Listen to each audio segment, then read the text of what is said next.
बिस्मिल्लाहिर्रहमानिर्रहीम।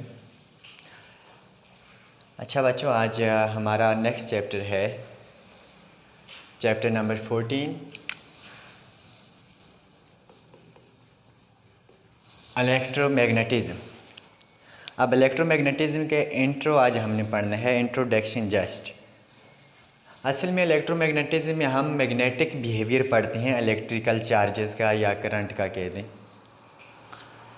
तो चूँकि जो हमारे पास चार्जेस हैं, वैसे हमने उनके बारे में एक चीज़ पढ़ी हुई है कि जितने जो चार्ज है उसकी एक करैक्टरिस्टिक होती है अकॉर्डिंग टू फैराडे कि वो इलेक्ट्रिक फील्ड पोजेस करते हैं। और उससे पहले हमें एक चीज़ का पहले भी पता था कि जो मैस होता है, मैस की वजह से भी एक फील्ड प्रोड्यूस होता है जिसको हम ग्रेविटेशनल फील्ड कहते हैं। लाइक आप इस तरह समझ लें कि न्यूटन ने सबसे पहले ये कहा कि नेचर के जितनी भी मटेरियल कंपोनेंट्स हैं उनके पास रेस्ट मैस होता है। ठीक है, अगर उनके पास रेस्ट मैस होता है, कोई भी मटेरियल पार्टिकल है, तो रेस्ट मैस उनकी एक करेक्टरिस्टिक है और उस करेक्टरिस्टिक की वजह से वो अपनी सराउंडिंग में, लाइक ये मार्कर है, मार्कर के पास ये करेक्टरिस्टिक है मैस वाली, क्योंकि ये अफेक्ट डाल रहा है मेरे हाथ पे, पुशिंग अफेक्ट। ठीक है, या इसके पास इनर्शिया मौजूद है, तो इस करेक्टरिस्टिक की बिना पे ये अपनी सराउंडिंग में एक ख़ास किस्म का फील्ड प्रोड्यूस करता है एक स्पेसिफिक रीजन ऑफ स्पेस के अंदर। लाइक इस मार्कर के अराउंड एक स्पेसिफिक रीजन ऑफ स्पेस तक इसका एक फील्ड होता है जिसके अंदर अंदर ये अपना अफेक्ट किसी दूसरी बॉडी पे एग्जर्ट कर सकते हैं। लाइक दिस कि ये सबसे पहले न्यूटन ने कहा था कि मैस है, तो किसी भी पार्टिकल के पास अगर मैस है करेक्टरिस्टिक है पार्टिकल की, तो इस करेक्टरिस्टिक की वजह से वो अपने सराउंडिंग में क्या जनरेट करेगा, फील्ड, और एक स्पेसिफिक रीजन तक होगा। मीन कि उस मैस के सराउंडिंग में एक स्पेसिफिक रीजन ऑफ स्पेस का ही उसका फील्ड कहलाएगा, जिसके अंदर अंदर उसका इफेक्ट एक्सपीरियंस किया जा सकता है। अब इसके बाद हमने जब और स्टडी की तो हमें जब पता चला कि कुछ मैटर मतलब या कुछ नेचर के कंपोनेंट्स ऐसी भी हैं कि जिनके पास मैस के अलावा एक और ऐसी करेक्टरिस्टिक है जिसका नाम हमने इलेक्ट्रिक चार्ज रखा। उस चार्ज की वजह से भी वो अपने सराउंडिंग में इसी ही तरह के एक फील्ड इस्टेब्लिश कर लेते। लाइक चार्ज, जिस मैटर के पास चार्ज होगा, क्योंकि चार्ज के बारे में हमें ऑलरेडी पता है कि चार्ज भी एक ऐसी करेक्टरिस्टिक है जो कि मैटर नहीं है। ठीक है, बट मैटर के बिना चार्ज कभी भी कहीं नहीं पाया जाता। हमेशा चार्ज मैटर के साथ लिंक्ड है। मैटर होगा तो चार्ज होगा और मैटर नहीं होगा तो चार्ज नहीं होगा। मीन मैटर चार्ज के बग़ैर हो सकता है बट चार्ज मैटर के बग़ैर नहीं हो सकता। क्लियर? अब ये चीज़ हम कहते हैं कि किसी कोई और मैटर है, उसके पास ये करेक्टरिस्टिक भी है चार्ज वाली, और चार्ज की वजह से वो एक स्पेसिफिक रीजन ऑफ स्पेस तक अपना एक ऐसा फील्ड इस्टेब्लिश कर देता है जिसकी बिना पे ये दूसरी चार्ज बॉडी को अट्रैक्ट या रिपेल करता है, और वो इसका क्या कहलाता है, इलेक्ट्रिक फील्ड। वो इसका क्या कहलाता है, इलेक्ट्रिक फील्ड। अब ये दो चीज़ें तो हमें ऑलरेडी पहले ही नाउन थी। ठीक है, अब अच्छा बैठ जाएं सर, बंद कर। अच्छा, अब यहाँ तक ये चीज़ें इन दो का हमें पता था, लेकिन जब हम ये देखते थे कि इस करेक्टरिस्टिक की वजह से इसके सराउंडिंग में फील्ड है, लेकिन ऐसी ही करेक्टरिस्टिक वाली एक और बॉडी हम रखती हैं जिसके पास भी मैस हो, तो वो भी अपनी सराउंडिंग में फील्ड जनरेट करती है, और ये दोनों फील्ड आपस में इंटरेक्ट करते हैं क्योंकि सेम नेचर के, तो जिसकी वजह से ये बॉडीज़ एक दूसरे को अट्रैक्ट करती हैं, और ग्रेविटेशनल और यूनिवर्सल लॉ जो आप सबको पता है। इसी तरह अगर इस फील्ड के करीब हम एक और ऐसी बॉडी रखें जिसके पास यही करेक्टरिस्टिक हो, लाइक ये चार्ज है, उस बॉडी के पास भी चार्ज हो, तो वो भी अपने सराउंडिंग में एक फील्ड जनरेट करेगी। अब ये भी इलेक्ट्रिक फील्ड होगा, ये भी इलेक्ट्रिक फील्ड है, दोनों सेम नेचर के फील्ड हैं, तो ये एक दूसरे के साथ इंटरेक्ट करेंगे जिसकी वजह से एक दूसरे पे वो इधर अट्रैक्टिव और रिपल्सिव फोर्सेस लगाएंगे depending upon the nature of charge. लेकिन एक चीज़ क्लियर थी कि अगर इसके पास हम यहाँ कोई बॉडी रख दें जिसके पास मैस हो और मैस की वजह से ये फील्ड जनरेट करता है ये पार्टिकल। बट इस चार्ज की वजह से इलेक्ट्रिक फील्ड है, मैस की वजह से ग्रेविटेशनल फील्ड है। चूँकि दोनों फील्ड एक दूसरे के नेचर वाइज एक दूसरे के ऑपोजिट हैं, एक दूसरे से मिलते नहीं, ठीक है। तो ये फील्ड आपस में इंटरेक्ट नहीं करेंगे। लाइक ये वाली बॉडी कोई फोर्स एक्सपीरियंस नहीं करेगी, लेकिन ये बॉडी फोर्स एक्सपीरियंस करेगी। सिमिलरली हमने यहाँ एक चार्ज बॉडी रखी, तो चार्ज बॉडी ने यहाँ भी एक फील्ड जनरेट किया अपने सराउंडिंग में, लेकिन इस चार्ज बॉडी पे या तो इस बॉडी का या इस बॉडी का कोई इफेक्ट नहीं पड़ा। लाइक इसने भी कोई फोर्स एक्सपीरियंस नहीं की, लेकिन यहाँ किस बॉडी ने फोर्स एक्सपीरियंस की? इस बॉडी ने फोर्स एक्सपीरियंस की, यहाँ इस बॉडी। तो यहाँ से हमें ये चीज़ क्लियर थी कि एक जैसी नेचर रखने वाली बॉडीज़ एक जैसा फील्ड बनाती और वो फील्ड आपस में इंटरेक्ट करता है, जिसकी वजह से वो फोर्स एक्सपीरियंस करती हैं, बेशक वो एक दूसरे के साथ इन कंटेक्ट में ना हो। लाइक मैं मार्कर को अगर यहाँ से छोड़ूँ, मार्कर के सराउंडिंग में भी फील्ड है, ज़मीन का भी फील्ड है, तो मार्कर ज़मीन के साथ टच नहीं है, बीच में देखें एयर है, तो मार्कर फिर भी ज़मीन की तरफ जाएगा, ज़मीन उसको खींचेगी। इसका मतलब क्या है कि ये फील्ड की वजह से फोर्स लग रही है, कि फील्ड खींच रहा है, जिसको हम जिस बेस पे हमें इन सारी फोर्सेस को क्या कहते हैं? Field forces. ये कौन सी फोर्सेस हैं? Field forces. इनके आप एग्जांपल समझ लें। मोस्टली जब मैं इलेक्ट्रिक फील्ड का टॉपिक पढ़ाता हूँ या मैग्नेटिक फील्ड का, तो मैं बच्चों को यही एग्जांपल स्पाइडर वाली देता हूँ कि सपोज करो स्पाइडर हमारे पास, ये स्पाइडर और समझ लें ये चार्ज। अब इसकी क्या कैरेक्टरिस्टिक है? अपने सराउंडिंग में फील्ड जनरेट करना। तो ये फील्ड जनरेट करता है इस तरह, वेब जिसको हम कहते हैं, ठीक है। ये इसने फील्ड जनरेट करी। लाइक अगर इसी से हम स्ट्रेट लाइन की फॉर्म में बात करें तो इस तरह होगा कुछ, ठीक है। अगर इसको हम एक पॉइंट समझें, ये स्पाइडर, ठीक है, इधर भी होगा, इस साइड पे भी होगा, इस साइड पे भी। अब ये कैसे अट्रैक्ट या रिपेल करता है चीज़ों को? अगर यहाँ एक और स्पाइडर आ जाता है तो अब ये स्पाइडर इसके पास नहीं जाता, इसने फील्ड बनाया हुआ है। फील्ड के थ्रू ये जो वेब है इसके थ्रू इंफॉर्मेशन लेते हैं, ठीक है। इंफॉर्मेशन सिग्नल्स तक पहुँचता है कि आप ही की स्पीशीज आई हुई है आपके पास करीब, आप जैसी ही नेचर है। लाइक अगर ये पॉजिटिव चार्ज है तो ये भी पॉजिटिव चार्ज है, तो ये कहते जाने दो, मतलब भगा दो उसको, तो यहाँ से एक फोर्स लगती है जिसको हम रिपल्शन फोर्स कहते हैं। लेकिन स्पाइडर यहाँ इस स्पाइडर के पास फोर्स लगाने नहीं आया, ये बात समझिए। अब अगर यहाँ कोई और चीज़ आ जाती है, लाइक वो स्पाइडर दूसरा नहीं, कोई भी मक्खी आ जाती है सपोज, ये, तो इस वेब के थ्रू इंफॉर्मेशन इसके पास जाती है कि अब जो स्पीशीज आई है वो आपके ऑपोजिट है, मतलब वो आपकी नेचर की नहीं है। लाइक समझ लें कि ये पॉजिटिव चार्ज है तो ये इधर दूसरा नेगेटिव चार्ज है,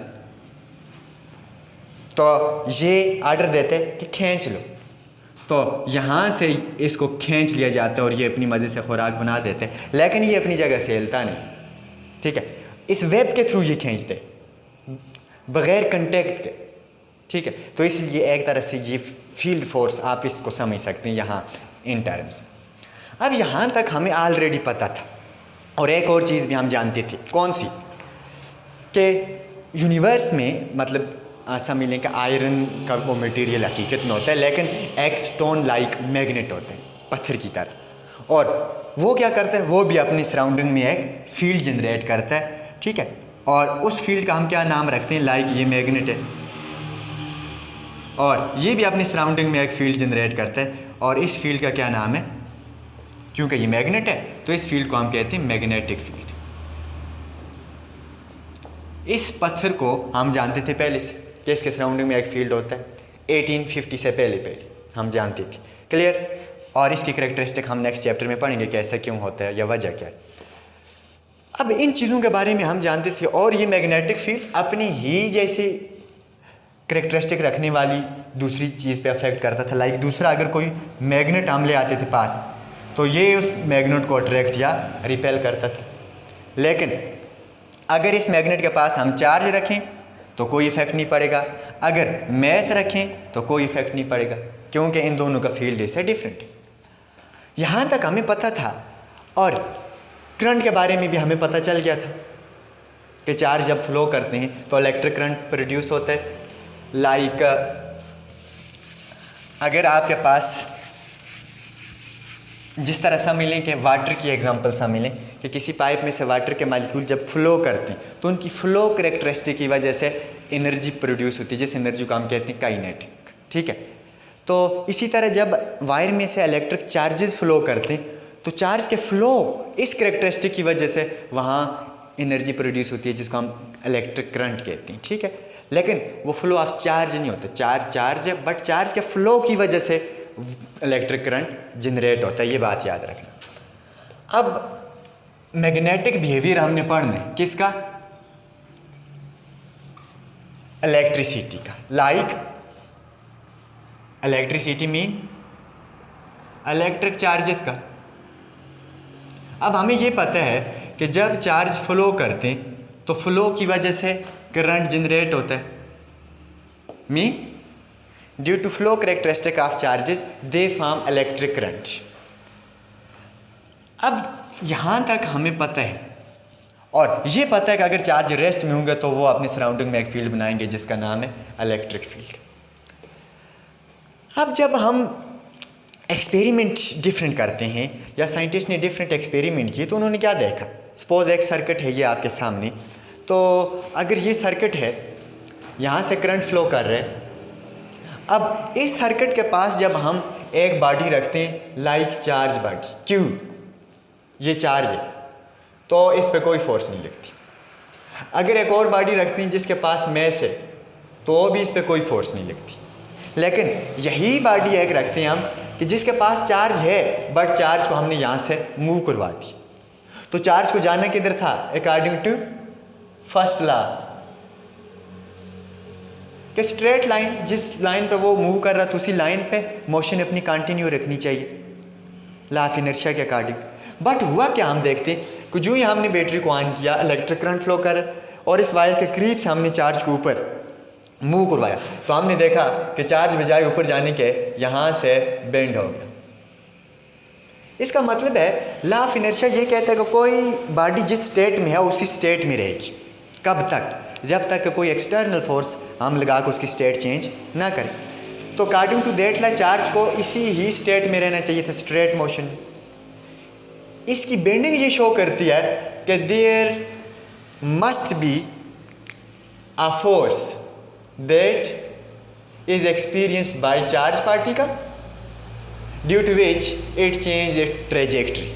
क्या उसने अपना पाथ चेंज किया और वो बेंड हो गया, मतलब एक्सेलरेशन प्रोड्यूस हो गया, तो लाजमी बात है यहाँ फोर्स होगी। अब मसला ये था, कन्फ्यूजन ये थी कि ये कौन सी फोर्स हो सकती है। हम जाहिर सी बात है ये भी तो एक फील्ड फोर्स है, क्योंकि चार्ज वायर के साथ इन कंटेक्ट नहीं, दूर है तब भी ये मूव कर रहे, बेंड हो रहा है, इसका मतलब है फील्ड फोर्स है, फील्ड की वजह से ये फोर्स एक्ट हो रही। अब हमने इसके पास चार्ज बॉडी रखी, चार्ज बॉडी कौन सा फील्ड प्रोड्यूस करेगी?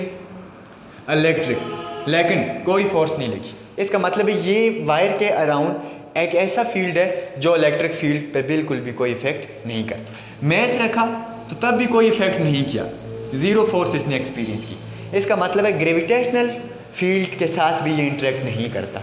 अब दो ही फील्ड के बारे में हम अच्छी तरह जानते थे तो दोनों पे ये इफेक्ट नहीं कर। तीसरा तो हम मैग्नेट की कैरेक्टरिस्टिक जानते हैं कि वो मैग्नेटिक फील्ड प्रोड्यूस करता है।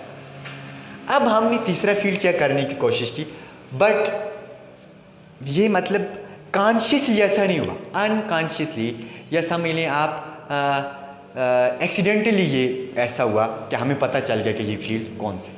ठीक है, जिस बंदे को पता चला वो भी मतलब मैग्नेटिज्म में स्पेशलाइजेशन उसने नहीं की हुई थी।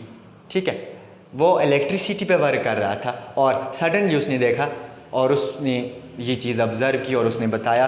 तो फिर उसके मतलब मैग्नेटिज्म में उससे यही चीज़ लिंक्ड है कि उसने इस फील्ड का पता लगाया। अब कैसे पता लगाया वो देख लेते हैं। देखो, इस साइंटिस्ट का नाम था ऑर्स्टेड। ऑर्स्टेड इस साइंटिस्ट का नाम था और 1850 में इसने इस फील्ड का पता लगा लिया कि असल में ये कौन सा फील्ड है। और एक्सीडेंटली इसने भी पता लगाया कैसे कि ये एक सर्किट पे काम कर रहा था। लाइक यही सर्किट है और ये सेल है या बैटरी है, कनेक्टेड है, और ये आगे समझ लें बल्ब है।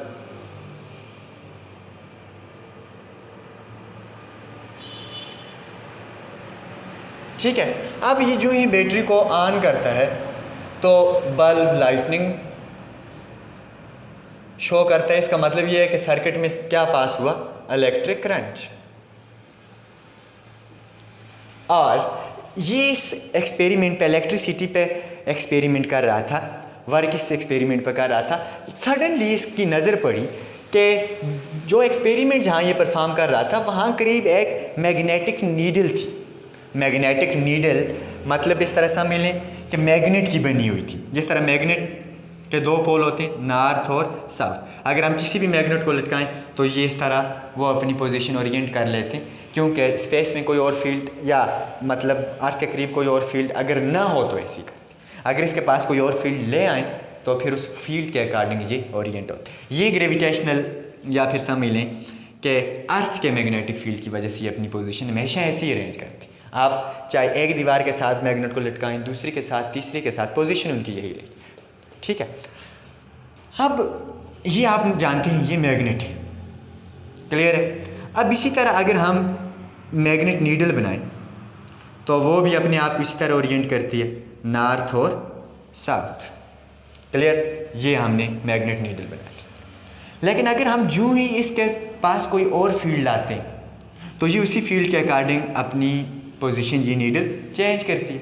ये तो अर्थ के फील्ड की वजह से, अर्थ का मैग्नेटिक फील्ड की वजह से, लेकिन कोई दूसरा फील्ड लाएंगे तो उस फील्ड के अकॉर्डिंग ये अपनी पोजीशन चेंज करेगी।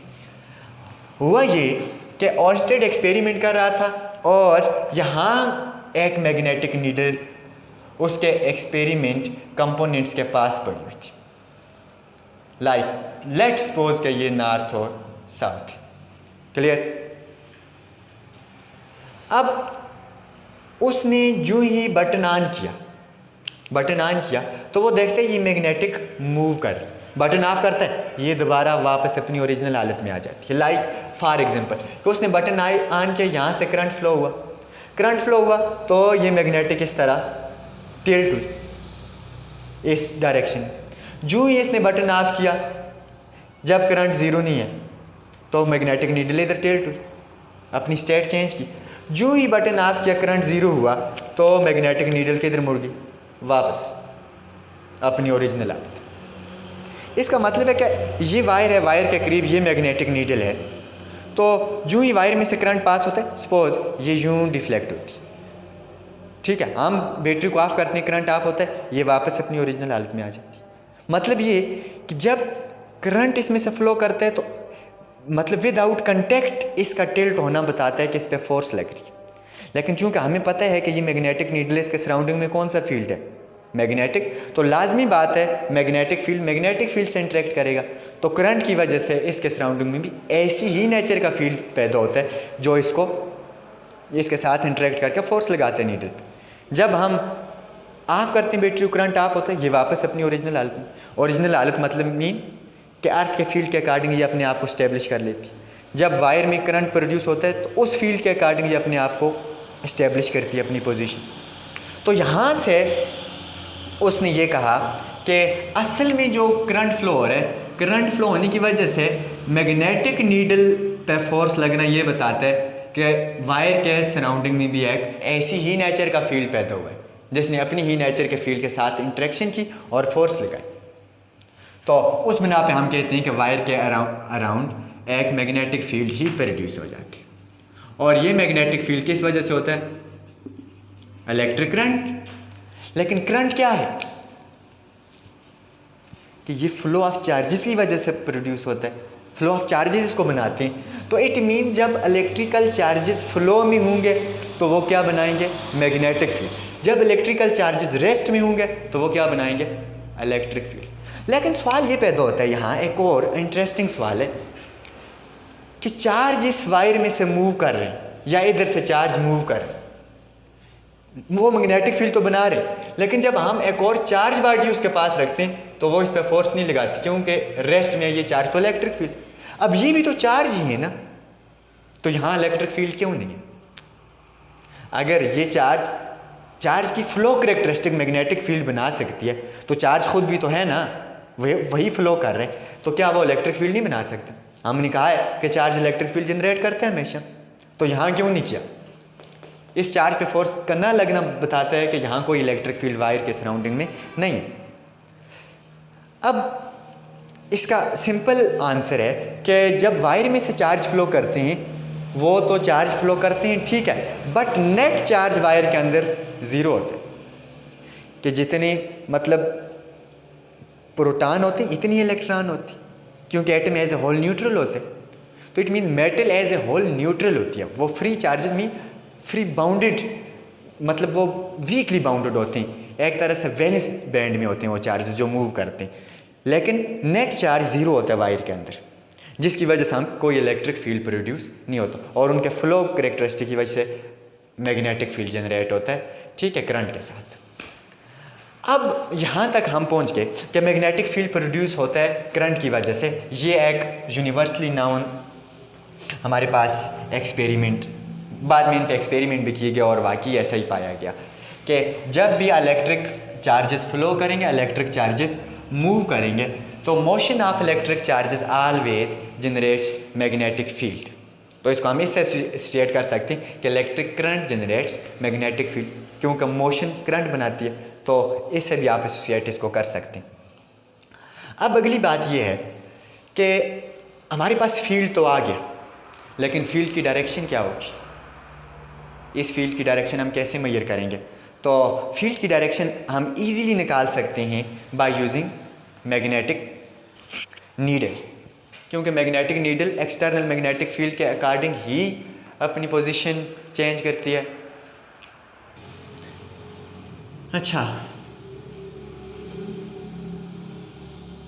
अब next direction of magnetic field, कि इसकी डायरेक्शन क्या होगी मैग्नेटिक फील्ड बी की। तो डायरेक्शन देखने के लिए हम ये करते हैं कि एक मैग्नेटिक नीडल ले लेते हैं, क्योंकि हमने आपको पहले ही बताया था कि magnetic needle external magnetic field के अकॉर्डिंग अपनी डायरेक्शन चेंज करती है। अब ये मैग्नेटिक नीडल आप इसको, ये इसके अंदर नीडल होती है और इस तरह वॉच टाइप होती है ये, जिसको हम कंपस कहते हैं, और इसके अंदर जो नीडल होती है वो मैग्नेट की बनी होती है, और उसकी ओरिजिनल पोजीशन ये होती है, क्योंकि उसने अर्थ के मैग्नेटिक फील्ड के अकॉर्डिंग अपने आप को सेट किया होता है। जो ही हम एक्सटर्नल फील्ड अप्लाई करते हैं कोई और, तो उसके अकॉर्डिंग अपनी डायरेक्शन चेंज करती रहती है। अब जो ही हम मैग्नेटिक नीडल यहाँ रखते हैं, तो इस तरह की डायरेक्शन हमारे पास है, यहाँ रखिए इस तरह की, फिर इस तरह, फिर हम मैग्नेटिक नीडल को मूव करते गए तो हमारे पास डायरेक्शन आती है,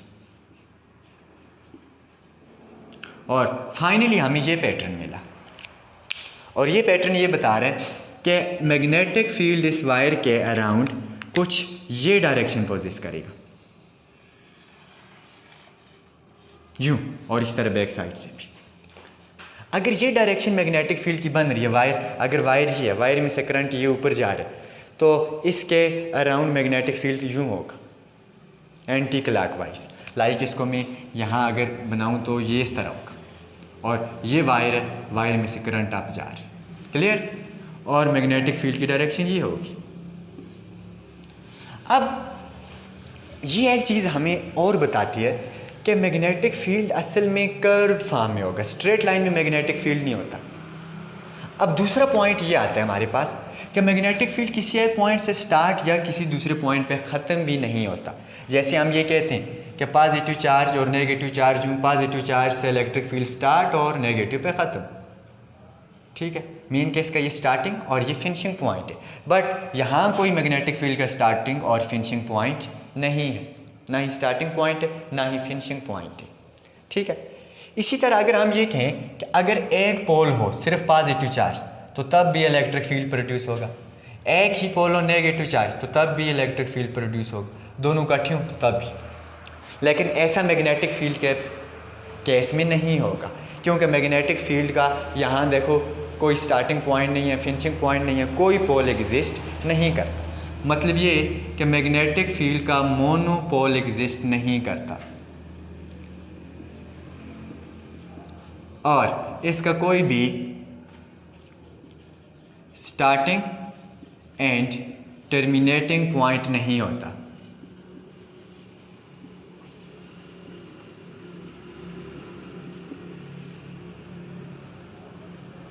no starting and terminating point. Clear? अब और इसकी डायरेक्शन हमेशा सर्कुलर होती है, ठीक है। स्ट्रेट लाइन में ये नहीं होता, जैसे अगर हम पॉजिटिव चार्ज लें तो इस तरह की फील्ड लाइन हम बनाते होती, ठीक है। इसके केस में ऐसा नहीं होता। लेकिन इसकी स्ट्रेंथ का कैसे पता चलेगा? तो हम कहते हैं कि अगर वायर में से करंट ये जा रहा है तो मैग्नेटिक फील्ड इस डायरेक्शन में है। तो पहली बात ये है, ये तो हमें मैग्नेटिक नीडल ने बताया, कंपस ने। हम अब इसके लिए एक जनरल रूल बनाते हैं, तो उसी रूल के अकॉर्डिंग हम हर जगह मैग्नेटिक फील्ड की डायरेक्शन देखेंगे, क्योंकि कंपस हर वक्त जेब में तो नहीं होती। हम कहते हैं कि देखो करंट ऊपर जा रहा है तो एंटी क्लॉकवाइज डायरेक्शन है, मैग्नेटिक फील्ड की डायरेक्शन है। अगर हम अपना राइट हैंड यहाँ रखें, करंट की डायरेक्शन में थंब रखें और अपनी फिंगर्स को कर्ल करें, लाइक ये है कंडक्टर जिसमें से करंट ऊपर जा रहा है, इसी डायरेक्शन में हम रखें थंब को, तो इसके सराउंडिंग में हम फिंगर को कर्ल करें तो हमारे पास क्या बनता है? करंट ऊपर जा रहा है, मैग्नेटिक फील्ड यूँ होगा। तो हमने राइट हैंड रूल बना लिया कि राइट हैंड रूल से हम डायरेक्शन निकालेंगे कि if we grace a conductor or a straight wire through which current is passing in such a way that your thumb is directed in the direction of electric current, then your curling fingers around that wire or conductor will give the direction of magnetic field. अगर current ऊपर जा रहे हैं तो anti clockwise, current नीचे आ रहा है तो क्लॉकवाइज। लेकिन अगर हम वायर के करीब से दूर जाते जाएंगे, सपोज करें हम यहाँ नीडल रखते हैं तो ज़्यादा टिल्ट आते, ठीक। हम यहाँ नीडल रखते हैं तो टिल्ट ज़्यादा आते, लेकिन हम यहाँ नीडल रखते हैं, यही नीडल, तो टिल्ट कम आते, थोड़ी फोर्स लगती है इस पर। इसका मतलब है यहाँ फील्ड की स्ट्रेंथ ज़्यादा है, यहाँ फील्ड की स्ट्रेंथ कम है। और दूर रखते हैं मैग्नेटिक नीडल तो थोड़ा और फील्ड कम फोर्स लगाता है। इट मीन्स यहाँ फील्ड की स्ट्रेंथ और कम। अब स्ट्रेंथ को इमेजिनरी फील्ड लाइंस की एक तरह से, जिस तरह हम इलेक्ट्रिक फील्ड की स्ट्रेंथ को इलेक्ट्रिक फील्ड की लाइंस के वे से शो करते हैं, मीन कि इमेजिनरी लाइंस कैसे शो करती हैं फील्ड स्ट्रेंथ को। हम कहते हैं कि यहाँ करीब फील्ड ज़्यादा है, चूँकि ये इमेजिनरी लाइंस आपस में कम फासले, दूर जाएंगे तो इनका फासला ज़्यादा होता जाएगा, तो फील्ड स्ट्रेंथ कम होगी। मीन कि फील्ड स्ट्रेंथ कम होगी जब डिस्टेंस बढ़ेगा। तो यहाँ भी हम ऐसा ही कहते हैं कि अगर मतलब करीब है तो इस तरह की जो सर्कुलर लाइंस होंगी ये एक दूसरे के करीब होंगी, लेकिन जब हम दूर जाते जाएंगे तो ये लाइंस दूर होती जाएंगी एक दूसरे से। इसका मतलब है देखें, यहाँ लाइंस का डिस्टेंस है एक दूसरे से, कंसेक्यूटिव लाइंस का डिस्टेंस कम तो फील्ड ज़्यादा, यहाँ थोड़ा बढ़ गया फासला तो फील्ड और कम हो गया, यहाँ और ज़्यादा हो फील्ड और कम, यहाँ और ज़्यादा हो तो फील्ड और अगर आगे जाते जाएंगे तो आगे और ज़्यादा होगा, तो इसका मतलब है फील्ड और कम हो रही। तो इन लाइंस, इमेजिनरी लाइंस को ऐसे देख के हम ऑब्जर्व करते हैं कि फील्ड की स्ट्रेंथ कहाँ ज़्यादा होगी और कहाँ कम। अब इस फील्ड की स्ट्रेंथ को हम कहते हैं मैग्नेटिक फील्ड इंटेंसिटी।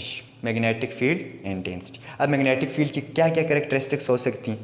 पहली बात तो ये है कि ये हमेशा सर्कुलर डायरेक्शन में होता है, स्ट्रेट डायरेक्शन इसकी नहीं होती। दूसरी बात कि जो मैग्नेटिक फील्ड है हमारे पास, ये हमेशा फोर्स एग्जर्ट करता है, बट फोर्स किस पे एग्जर्ट करेगा? किसी ऐसे ऑब्जेक्ट पे जिसके पास मैग्नेटिक फील्ड हो। लाइक अगर हमारे पास ये मैग्नेटिक फील्ड है, यहाँ हम चार्ज रखते हैं तो इस पर कोई फोर्स नहीं लगेगी। क्यों? क्योंकि ये रेस्ट चार्ज है, रेस्ट में इलेक्ट्रिक फील्ड है इसके पास, तो मैग्नेटिक फील्ड का इलेक्ट्रिक फील्ड से कोई लेना देना नहीं, इसलिए कोई फोर्स एग्जर्ट नहीं होगी। लेकिन जो ही हम इस चार्ज को मूव करवाते हैं, लाइक इस चार्ज की जब वेलोसिटी ज़ीरो है तो फोर्स भी ज़ीरो है, लेकिन अब एक और चार्ज यहाँ हम प्लेस करते हैं, ये चार्ज विद वेलोसिटी भी मूव कर रहा है, तो जो ही ये चार्ज मूव करेगा तो मोशन की वजह से करंट की वजह से मैग्नेटिक फील्ड इसके अराउंड भी प्रोड्यूस होगा, तो ये भी मैग्नेटिक फील्ड है, इसके सराउंडिंग भी मैग्नेटिक फील्ड, इंट्रैक्शन होगी तो इस चार्ज पे फोर्स लगेगी। और फोर्स कैसे लगेगी? देखो, अगर हम इलेक्ट्रिक फील्ड की बात करें कि ये हमारे पास इलेक्ट्रिक फील्ड है, देखो इलेक्ट्रिक फील्ड भी चार्ज को बेंड करता है और मैग्नेटिक फील्ड भी चार्ज को बेंड करता है, लेकिन दोनों में फ़र्क क्या कि ये सपोज करो इलेक्ट्रिक फील्ड है, अब ये सपोज करो मैग्नेटिक फील्ड है। अब होगा क्या कि इलेक्ट्रिक फील्ड के अंदर अगर हम किसी भी चार्ज पार्टिकल को मूव करवाएंगे तो इलेक्ट्रिक फील्ड इसको यूं बेंड करेगा, और यहाँ से अब इलेक्ट्रिक फील्ड इस तरफ जा रहा है तो स्ट्रेट, मतलब एक ख़ास लिमिट तक इसने बेंड किया, उसके बाद चार्ज रेक्टिलिनियर मोशन पोजेस करेगा और F is equal to QE, क्योंकि QE जितनी फोर्स लग रही है और इसकी वेलोसिटी हमेशा इंक्रीज़ से इंक्रीज़ होना स्टार्ट हो जाएगी, ठीक है, जैसे ग्रेविटेशनल फोर्स की वजह से। अब इसी तरह जब हम मैग्नेटिक फील्ड के अंदर चार्ज को प्लेस करते हैं, चार्ज ये हमने मैग्नेटिक फील्ड के अंदर मूव करवाया विद वेलोसिटी भी, तो यहाँ केस कुछ और होगा कि मैग्नेटिक फील्ड इसको बेंड करेगा, लेकिन यहाँ से स्ट्रेट नहीं जाने देगा, यहाँ से भी बेंड करेगा और वापस बेंड करेगा और इस तरह। इसका मतलब है चार्ज मैग्नेटिक फील्ड के अंदर इस तरह की मोशन परफॉर्म करना स्टार्ट कर देगा सर्कुलर, लेकिन एक तो ये सर्कल में मूव करेगा लाइक कर्व पाथ में, दूसरा इसकी वेलोसिटी हमेशा कांस्टेंट रहेगी, इसकी वेलोसिटी बढ़ेगी। यहाँ क्या है कि वेलोसिटी पहले तो चार्ज बेंड होगा चार्ज का पाथ, बट फिर स्ट्रेट हो जाएगा और वेलोसिटी इंक्रीज होगी। इसमें चार्ज का पाथ कम्प्लीटली हर पॉइंट पे बेंड हो रहा है, स्ट्रेट नहीं होगा, तो ये सर्कल में मूव करेगा और वेलोसिटी कांस्टेंट रहेगी इसकी। क्लियर? इसका मतलब है मैग्नेटिक फील्ड चार्ज बॉडीज़ पे मैग्नेटिक फोर्स लगाते हैं, जैसे इलेक्ट्रिक फील्ड इलेक्ट्रिक फोर्स लगाता है, ग्रेविटेशनल फील्ड ग्रेविटेशनल फोर्स लगाता है, तो मैग्नेटिक फील्ड कौन सी फोर्स लगाएगा? मैग्नेटिक फोर्स FB, ये है मैग्नेटिक फोर्स जो चार्ज मूविंग चार्ज बॉडी पे लग रही। और इस फोर्स के बारे में हम इंशाल्लाह नेक्स्ट लेक्चर में कैलकुलेशन भी करेंगे और इसके बारे में पढ़ेंगे कि कब फोर्स चार्ज मूविंग चार्ज पे लगेगी और कब नहीं लगेगी और कितनी मैग्नीट्यूड होगी, तो इंशाल्लाह नेक्स्ट लेक्चर में पढ़ेंगे। Thank you.